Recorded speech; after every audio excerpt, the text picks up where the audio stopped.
অথচ এই হায়াতের একটা ভাগ ফেসবুক কিন্তু ঠিকই পায়, এই হায়াতের একটা ভাগ ইউটিউব কিন্তু ঠিকই পায়, এই হায়াতের একটা ভাগ খেলোয়াড় পায়, গায়ক গায়িকা পায়, নায়ক নায়িকা পায়, এমনকি নেতাও পায়।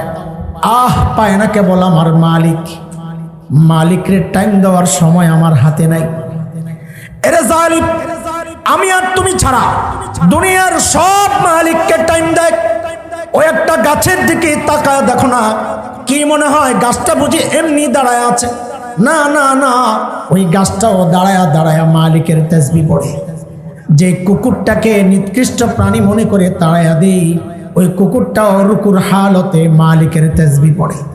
যে পোকামাকড় গুলোরে পায়ে ধরে মেরে ফেলি, ওই পোকামাকড় গুলো সেজদার হালতে মালিকের তাসবিহ পড়ে।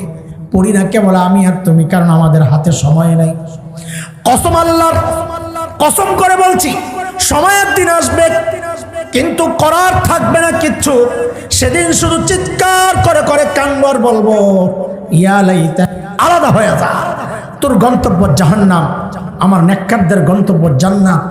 দুনিয়ায় একসাথে চিনি, কিচ্ছু বলি না, এখন আলাদা হয়ে যা। এরে দোস্ত, ওই ডাক শোনার আগে পুঁজি বানাও, পুঁজি, পুঁজি বানাও।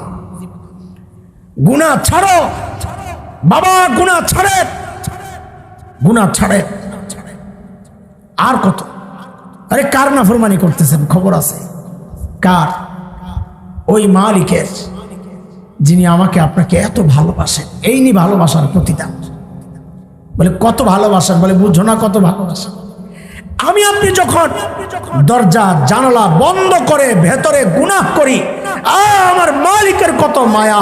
ওই গুনাহ অবস্থায় আমার মালিক দরজার নিচে দিয়ে বাতাস আর অক্সিজেন পাঠাইয়া দেন যেন আমি মইরা না যাই।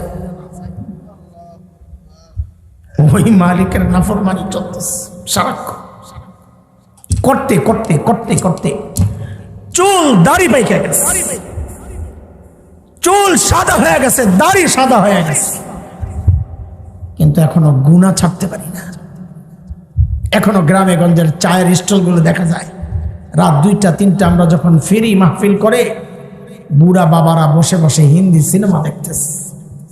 কিরে বাপ, কিরে বাপ, আয়নায় দেখেন না কোনোদিন দাড়ি যে সাদা, চুল যে সাদা, বুঝেন এটা কিছু? এই চুল দাড়ি সাদা কেন হয়েছে বুঝেন? আল্লাহ।